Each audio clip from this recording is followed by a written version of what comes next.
Movie की शुरुआत होती है एक लड़की को दिखाते हुए जिसे बहुत ही अजीबोगरीब भयानक भयानक आवाजें सुनाई दे रही हैं। यह लड़की बहुत ज्यादा डरी हुई है। वह खुद को बचाने के लिए किसी को आवाज दे रही है, लेकिन इसी बीच कोई चीज उसे खींचकर अंधेरे में ले जाती है। तो इस मूवी का सीन यहाँ से शिफ्ट होता है और 4 दोस्तों को दिखाया जाता है जिनके नाम जेफ, एमी, स्टेसी और एरिक है। फिलहाल वह चारों मैक्सिको घूमने आए हैं। वैसे वह सभी एक पूल पार्टी को एंजॉय कर रहे हैं जहां उनकी मुलाकात मैथ्यू से होती है। मैथ्यू अपने भाई के साथ मैक्सिको घूमने के लिए आया था। मैथ्यू उनसे कहता है कि मेरा भाई पिछली रात एक लड़की से मिला था जो कि एक आर्कियोलॉजिस्ट थी। वह आज सुबह ही मेरे भाई को अपने साथ म्यान सभ्यता के एक पुरानी मंदिर जो कि अब एक खंडर बन चुका है वहाँ लेकर गई है और अब तक तो वह उस मंदिर में घूमकर आ भी चुके होंगे। वैसे मैं भी अगली सुबह उस मंदिर में घूमने जा रहा हूँ। वह दोनों कपल मैथ्यू से कहते हैं कि क्या हम भी तुम्हारे साथ उस मंदिर में घूमने के लिए आ सकते हैं, और यह सुनते ही मैथ्यू उन्हें अपने साथ उस मंदिर में ले जाने के लिए तैयार हो जाता है। अगली सुबह होते ही मैथ्यू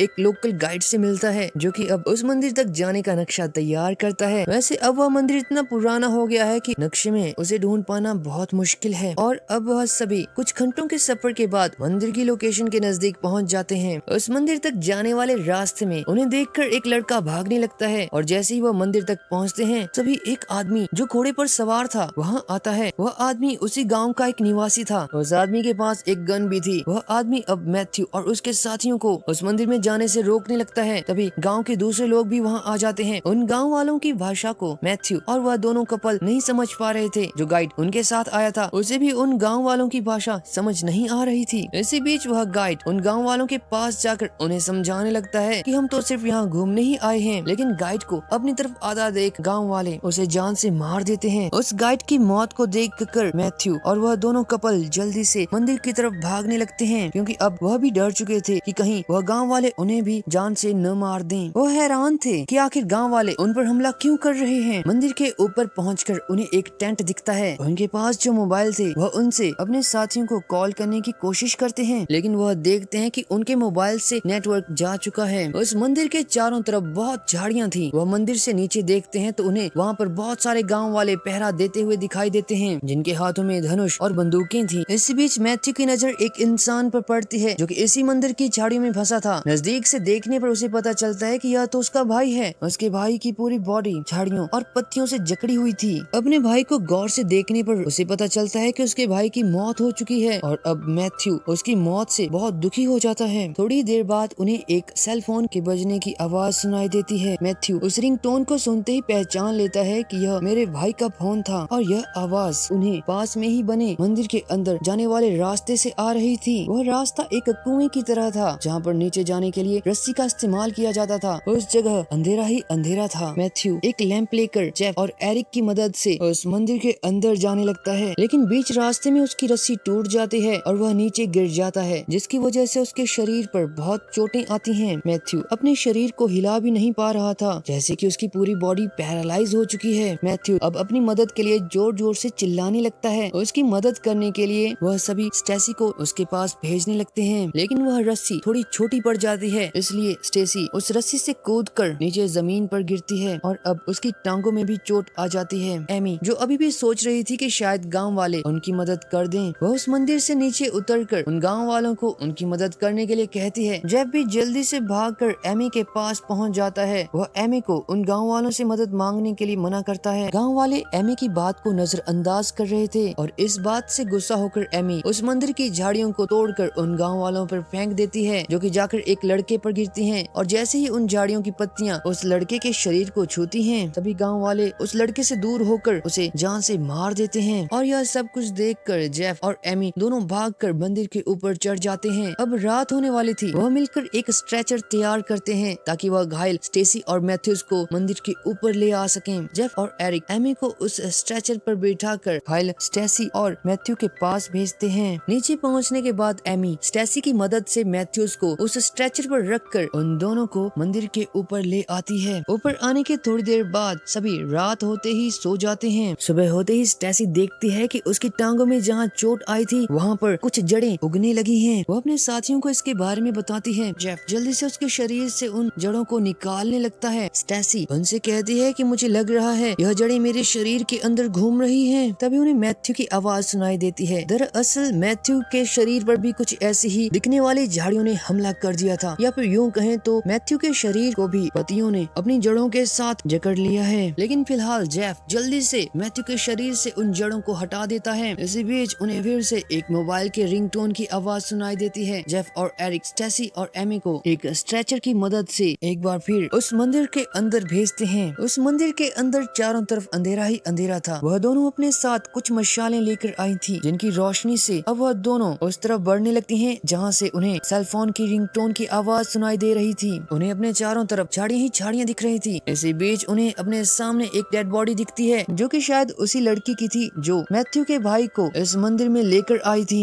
उन्हें उस डेड बॉडी के पास एक मोबाइल दिखता है जो कि स्विच ऑफ हो चुका था। वह दोनों सोच ही रही थी कि यह आवाज कहां से आ रही है। इसी बीच उन्हें एक बार फिर से मोबाइल की रिंगटोन सुनाई देती है और यह आवाज उन्हें झाड़ियों में लगे फ्लावर्स में से आ रही थी। जैसे ही एमी उस फ्लावर को छूती है, उस फ्लावर की पत्तियां एमी के हाथों को जकड़ लेती हैं। एमी जल्दी से अपने हाथों को उन पत्तियों से छुड़ाकर वहां से भागने लगती है। वह झाड़ियां स्टेसी को भी अपना शिकार बनाने लगती हैं, लेकिन उन झाड़ियों से बचती हुई वह दोनों स्ट्रेचर के पास पहुंच जाती हैं। वह जल्दी से जेफ और एरिक को रस्सी को ऊपर खींचने के लिए कहती हैं। वह झाड़ियां उन दोनों को अपना शिकार बनाती। इससे पहले एरिक और जेफ उन दोनों को रस्सी की मदद से ऊपर खींच लेते हैं। वह दोनों बहुत डरी हुई थी। वह अपने अपने बॉयफ्रेंड को सारी बात बताते हैं कि नीचे उनके साथ क्या क्या हुआ। उन दोनों की बातें सुनने के बाद वह समझ जाते हैं कि शायद यह मंदिर श्रापित है और जो भी इस मंदिर की झाड़ियों को छूता है वह श्रापित हो जाता है। सभी गांव वाले नहीं चाहते कि हम जिंदा इस मंदिर से बाहर निकल सकें। इस मंदिर की झाड़ियां हमारे इंसानी दिमाग के साथ खेल रही हैं। आखिर भला यह झाड़ियां मोबाइल की रिंगटोन कैसे निकाल सकती हैं? इधर अब उनके पास खाने का सामान भी कम पड़ रहा था। वह खाने की चीजों को थोड़ी कम मात्रा में इस्तेमाल कर रहे थे। मैथ्यू, जिसकी टांगे मंदिर के अंदर जाते हुए टूट चुकी थी, वह दर्द से बहुत चिल्ला रहा था और उसे दर्द में देख जेफ बाकी सभी से कहता है कि हमें मैथ्यू की टांगों को काटना पड़ेगा, क्योंकि गिरने की वजह से इसकी टांगों पर इन्फेक्शन हो गया है और अगर हम इसकी टांगों को अभी नहीं काटेंगे तो यह इन्फेक्शन इसे मार देगा। दरअसल जेफ डॉक्टर की ट्रेनिंग कर रहा है और वह यह सारी बात मैथ्यू को समझाता है। मैथ्यू भी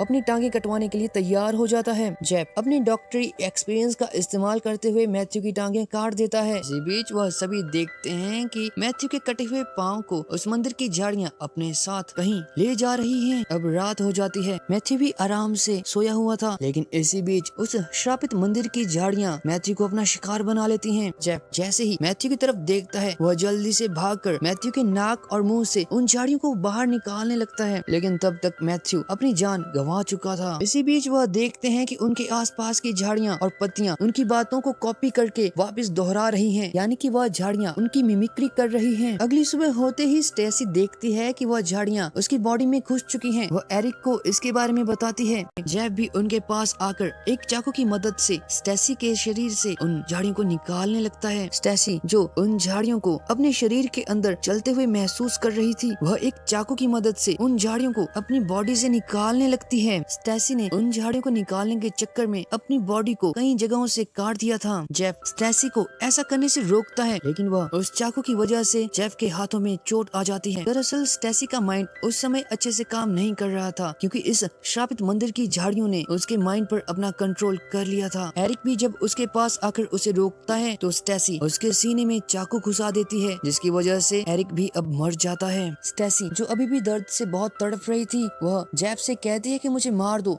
मैं इस दर्द को और सहन नहीं कर सकती। इसी बीच जेफ स्टेसी को उसके दर्द से छुटकारा दे देता है, यानी कि उसे मार देता है। अब उस मंदिर के ऊपर सिर्फ दो ही लोग जिंदा बचे थे, एमी और जेफ। इसी बीच जेफ को उस गाड़ी की चाबियां दिखती हैं, जिसमें बैठकर मैथ्यू का भाई एक लड़की के साथ इस मंदिर में आया था। अब वह दोनों मिलकर इस श्रापित मंदिर से भागने का प्लान बनाते हैं। जेफ अब एमी को गाड़ी की चाबी देकर कहता है कि अगर तुम यहाँ से भागने में कामयाब हो गई तो जल्दी से उस गाड़ी को ढूंढकर बिना रुके यहाँ से निकल कर भाग जाना। तब तक मैं इन गाँव वालों को अपनी बातों में उलझाए रखूंगा। और अपनी इसी प्लान को पूरा करने के लिए जेफ एमी के चेहरे को खून से रंग देता है और उसे मरने का नाटक करने के लिए कहता है। जेफ एमी को एक डेड बॉडी की तरह उठाकर उस मंदिर से नीचे उतर आता है और एमी की बॉडी को जमीन पर रख देता है। गाँव वालों को अपनी बातों में उलझाकर उन्हें उस मंदिर के दूसरे किनारे तक ले जाता है और इसी बीच मौका पाकर एमी उस मंदिर से भाग जाती है। इसी बीच दिखाया जाता है कि गांव वाले जेफ को जान से मार देते हैं और एमी का पीछा करने लगते हैं। एमी को अब वह गाड़ी मिल जाती है जिसकी चाबी उसके पास थी। वो उस गाड़ी में बैठकर उस गांव से भाग जाती है। वैसे एमी ने उस गांव से भागकर अपनी जान तो बचा ली, लेकिन शायद उस